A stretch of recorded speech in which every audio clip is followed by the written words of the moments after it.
انگریزی دور غلامی کی نشانیوں میں سے ہے۔ جس دن انگریزوں سے نجات ملی تھی اسی دن انگریزی سے بھی نجات حاصل کر لینی چاہیے تھی۔ انگریزوں کے جانے کے بعد جو دفتری عملہ پاکستان کو ورثے میں ملا وہ انگریز آقاؤں کے زیر سایہ کام کرنے والے کالے انگریز لاٹ صاحبوں پر مشتمل تھا۔ انگریزوں کے چلے جانے کے بعد وہ خود ملک و قوم کے خادم بننے کے بجائے لاٹ صاحب بن گئے۔ مکھی پر مکھی مارنے والے 30 مار خان آج بھی قوم کی روٹیوں پر پلنے والے منشیوں کا حاکم اور عوام کو سائل لکھتے اور گندانتے ہیں۔ انگریزی تسلط میں ہر گزرتا دن میرے لیے اذیت اور شرمندگی کا باعث ہوتا ہے۔ یہ انگریزوں اور انگریزی کی ہی لعنت ہے کہ پبلک سرونٹ حاکم اور ملک کے حقیقی مالک سائل کہلاتے ہیں۔ ہمیں اپنے ملک سے انگریزوں کی طرح نہ صرف انگریزی زبان کا غاصبانہ قبضہ ختم کرنا ہے بلکہ استعماری طرز حکمرانی کے پورے ڈھانچے کی بھی اینٹ سے اینٹ بجا کر پاکستانی عوام کی عملداری قائم کرنی ہے۔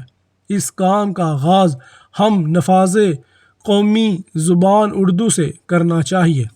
جب اس سفر کی چشت اول رکھ دی جائے گی تو استعماریت کی ساری عمارت ڈاواں ڈول ہو جائے گی اور پھر اسے مسمار کرنا مشکل نہیں ہوگا۔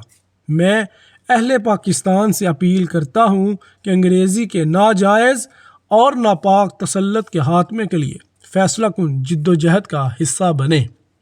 یہ کام قراردادوں، مطالبات اور سفارشات سے 70 سالوں سے نہیں ہو سکا۔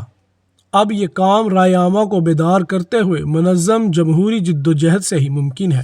قوم کو نفاذ قومی زبان کے ایک نکاتی ایجنڈے پر جمع ہونا پڑے گا۔